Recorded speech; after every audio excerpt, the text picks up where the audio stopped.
activity here as well. Bryan Scofield is tracking all of it for you, and he joins us now live for the latest for your 13 first alert forecast. Bryan. Yeah, Earl, a rainmaker here. We can't seem to get that today, not like yesterday, but of course we do have the moisture in place. So take a look. Here's a nice shot. I like the way this looks. I'll tell you that. I think this looks very nice outside, and it has to feel stellar because the places that are seeing the big heat are the places that are getting all that sunshine. That would be you folks in Pahrump, Laughlin as well, but look everywhere else across the valley. Look how things have just changed for us as we're keeping that shroud of clouds over the valley and so much moisture in the air. Temperatures can't seem to recover much. We need a little more daytime heating, a lot more sunshine to really get things going. Not impossible. Let me show you what's in place. Probably the most moisture we've seen in place, even more than yesterday. I know that seems hard to believe, but look at these numbers as far as the humidity that's there. It's all because of the rain, what it left behind, what it couldn't unlock.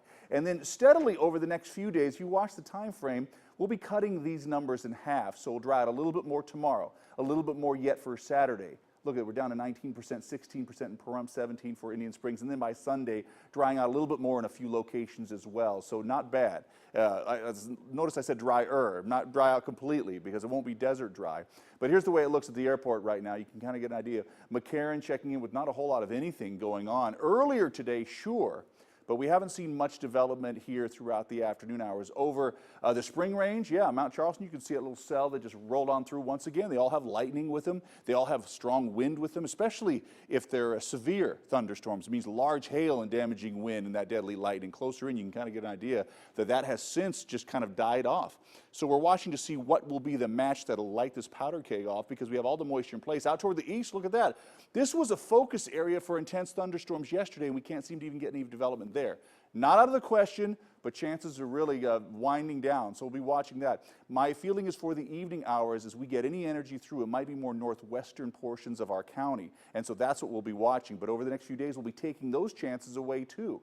So eastern Nye, southern Lincoln, northwestern portions of our county, but not necessarily Northwest Valley, but we'll be watching that area closely. Next few days, we'll be drying things out and bringing back the heat.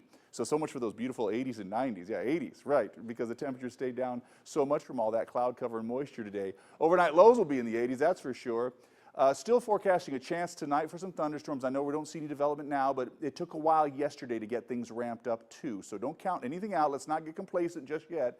Still a flash flood watch in effect. For tomorrow, drying out a little bit more. It'll be harder to get some thunderstorms in for tomorrow. Very difficult over the weekend with things coming down and the temperatures come back up again. But it looks like we'll stay with that dry spell, and it'll last once again for about a week. All right, back to you, Masa.